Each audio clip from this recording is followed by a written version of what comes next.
શ્રી કૃષ્ણ, જય માતાજી. કેમ છો બધા? મજામાં? તો સ્વાગત છે તમારા બધાનું આજના એક નવા વિડીયોમાં. અને અત્યારે ચોકડીયારમાં 5 થઈ ગયા છે, બપોર પછીના 5 એમ. અને હમણાં તો રોજ મોડો બ્લોગ ચાલુ કરવાનો વારો આવે છે. અને અત્યારે તો મસ્ત છે, વરસાદી વાતાવરણ છે. વરસાદ જો કાલે વરાપતિ ને આજ આખો દિવસ વરાપતિ. અત્યારે જો છાંટા આવવા માંડ્યા છે, થોડી આખું પલળી ગયો, ધીમે ધીમે વરસાદ ચાલુ હમણાં થઈ ગયો હતો એમ. એટલે વરસાદ એકાદો દિવસ વિરામ આપ્યો, પાછો તો વરસાદ એમ જે મતલબ ચાલુ છે ધીમે ધીમે થઈ ગયો છે. તો આપણે આજે વરસાદી વાતાવરણ છે એમાં કચોરી બનાવીએ છીએ. ક્યારે આપણે કચોરી નથી બનાવી, કે આલુ કચોરી. તો હું હાલો હવે અત્યારે ફ્રી થઈ ગઈ છું ને, હમણાં બસીને બેઠી હતી થોડીક વાર, તો ફ્રી થઈ ગઈ છું. તો 5 થયા છે ને, તો હાલો આપણે આલુ કચોરી બનાવીએ. હમણાં કીધું કેમ કે મારે આલુ કચોરી બનાવી છે એમ. તો આલુ કચોરી બનાવવા માટે જો આપણે મેંદાનો લોટ લઈ લીધો છે.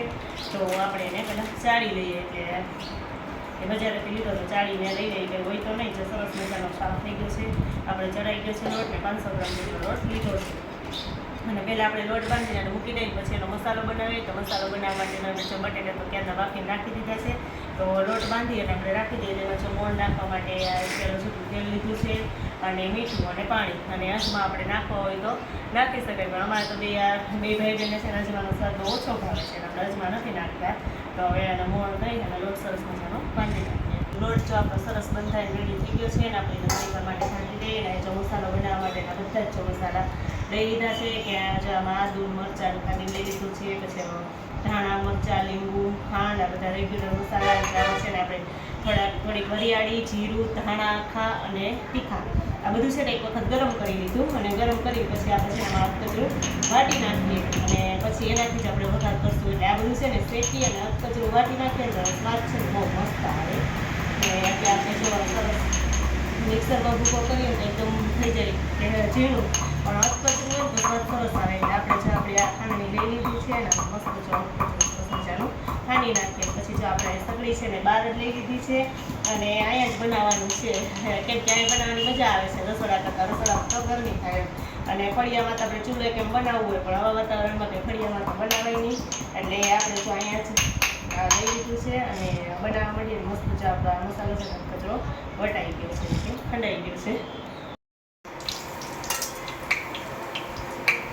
પછી આપણું તેલ ગરમ થઈ ગયું છે ને, તો આપણા બધા મસાલા છે ને આપણે નાખી દઈએ. મસાલા નાખીને આપણે છે ને ડુંગળીનો વઘાર કરી નાખીએ.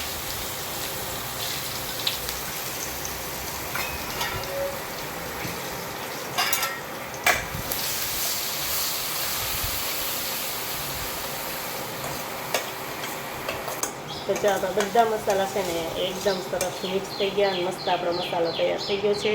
ને હવે આમાં આપણે છે ને બાફેલા બટેટા નાખી દઈએ અને સરસ મેચ કરી દઈએ. તો જો આપણો સરસ મજાનો મસાલો છે ને બધું તૈયાર થઈ ગયો છે. અને હવે આપણે એમાંથી નાના ગોળ વાળી દઈએ, અને પછી આપણો લોટ છે ને એમાં આપણે એડ કરી દઈએ, કે કચોરી બનાવી. તો મસ્ત છે આપણો મસાલો છે ને એકદમ સરસ તૈયાર થઈ ગયો છે. અને જો આપણે બોલ વાળવાનું કામ ચાલુ કરી દીધું છે. બધા બોલ વળી જાય ને પછી જ આપણે લોટમાંથી બનાવવાનું ચાલુ કરીએ. તો ચા આપણી કચોરીની છે ને બધી જ ગોળી વળી ગઈ છે. અને હવે આપણે લોટ જો મસ્ત એકદમ ઢીલો થઈ ગયો છે, કે આપણે લોટમાંથી છે ને આવી રીતે લુવા વાળી અને આવી રીતે રોટલી જેવું બનાવી લેવાનું, કે નાની થેપલી જેવું એમ. અને પછી આપણે એમાં ગોળી મૂકી અને વણી નહીં કરી શકીએ, પણ વણીએ ને તો બહુ વાર લાગે. એટલે આપણે છે ને આવી રીતે આમ કરી અને આની અંદર એક આ બોલ છે ને રાખી, અને પછી આખી કચોરી છે ને સરસ કચોરીનો શેપ આપી દઈએ. પછી જો આમ કરીએ તો મસ્ત આપણે હાથથી આમ કરી નાખીએ, એટલે સરસ જો આપણી આ કચોરી છે ને બની ગઈ. તો બધી જ છે ને આવી રીતે આપણે બનાવી નાખીએ મસ્ત મજાની કચોરી. બધા પહેલાં બોલ વાળી લઈએ, અને પછી આપણે કચોરી છે બનાવી નાખીએ. જો અહીં આપણે કડાઈમાં તેલ લઈ લીધું છે, કે સગડી ઉપર જ આજે તો કરવાના છે, એટલે તેલ લઈ લીધું છે. તો હમણાં થોડાક બની જાય ને પછી તેલ ગરમ મૂકી દઈએ, એટલે પછી ભેગા તરાતા જાય. ઘડિયાળમાં જો અત્યારે 6:15 થઈ ગયા છે. અને જમવાનું તો અમારે વહેલું જ હોય, એટલે જેમ બની જશે ને એમ બધાય જમવા બેસતા જશે ગરમા ગરમ કચોરી. તો હાલો ઝડપથી આપણે પહેલાં આના બધા બોલ વાળી લઈએ. જો બીજી સ્ટાઇલથી આપણે કરવી હોય ને, તો વળી એ રીતે આપણે હમણાં કર્યું તો એવી રીતે કરીએ તો થોડીક જાડી કે થાય. તો આ છે ને આવી રીતે આપણે નાનકડું એક રોટલી જેવું કરી લીધું છે, અને પછી એમાં કરીએ તો સરસ છે ને આછી થાય. તો મસ્ત જો આપણે ઓલી જાડી લાગતી હતી મને, એટલે મેં આ રીતે ટ્રાય કરી, કે એમાં તો બહુ જાડી લાગે છે. એટલે આપણે છે ને આવી રીતે સરસ કરીએ, તો એ પણ મસ્ત જો આછી આછી અને સરસ છે ને ચડી જાય એકદમ જાડી ન લાગે. તો મસ્ત આ રીતે પણ કરી શકાય. એટલે આપણે બે રીતે અલગ અલગ રીતે આ કચોરી છે ને ટ્રાય કરી છે. ને તેલે જો અહીં ગરમ મૂકી દીધું છે ને તેલ સરસ આવી ગયું છે. તો હવે આપણે ટ્રાય કરીએ કે તેલ આવી ગયું છે તો આપણે કઈ કચોરી છે ને એમાં નાખતા જઈએ સરસ મજાની તળવા મળીએ. તો તેલ તો આવી ગયું છે એવું લાગે છે. એક નાખીને આપણે ટ્રાય કરી જોઈએ. તો પછી બધી જ કચોરી છે ને ધીમા તાપે સરસ મજાની તળી લઈએ. તો તેલ સરસ જો આવી ગયું છે તો આપણે છે ને એને તળવા માટે નાખી દઈએ ઘણો અને હારે હારે બનાવતા જઈએ. તળવાનું કામ ચાલુ કરી દઈએ એટલે મસ્ત મસ્ત આ તળાથી નીકળી જાય અને મસ્ત છે ને બધી જાય. તો આપણી કચોરી છે ને જો મસ્ત ચડવા માંડી છે અને કલર એકદમ સરસ છે, ચેન્જ થઈ ગયો છે. નવો કલર થઈ જાય અને સરસ મજાની ચડી જાય એટલે આપણે છે ને સરસ બધી કચોરી છે ને એને ઉતારી લઈએ અને પછી બતાવીએ કે કેવી થઈ છે એમ.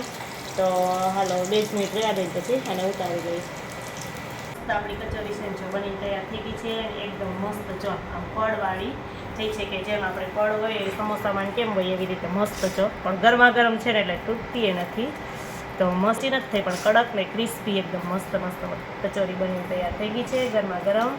તો હવે ગરમા ગરમ થઈ ગઈ છે તો મીસુબેન ને પ્રિન્સભાઈને બેને ભૂખ ક્યારની લાગી હતી પણ મીસુબેન તો જો રમવા વયા ગયા છે અને ભાઈને ભૂખ લાગી છે ને તેને આપણે જમવા બેસાડી દઈએ. ને આરે જમવા બેસી તો વણવાની બાકી છે અને થોડીક થઈ ગઈ છે. પાછો એક ઘણો તરાઈ જાય તો ફટાફટ વળતી જાઓ અને આરે કચોરી બનાવતી જાઓ. તો બહુ મસ્ત જો આમ સરસ એકદમ ક્રિસ્પી અને પડવાળી ને એકદમ જો આમ ક્રિસ્પી થઈ છે. બહુ સરસની કચોરી આપણી બનીને તૈયાર થઈ ગઈ છે. તો ચાલો ઝડપથી આ બધા જમી લઈએ અને હું બધી કચોરી છે ને બનાવવાનું. જય શ્રી કૃષ્ણ. મારા નિયમ છે બધા મજામાં. તો સવારે તમારા નવા નિયમ જ્યાં હે ને અત્યારે અમારે કચોરી બનાવી છે ને તો બધા રૂહીન પંછી બે આવી ગયા છે. હા રૂહીન પંછી આવી ગયા. હાય. હા તો બધા જમવા બેસી ગયા છે. કા કચોરી બનાવીને તો મીસુબેન ક્યારના રમવા વહી ગયા હતા.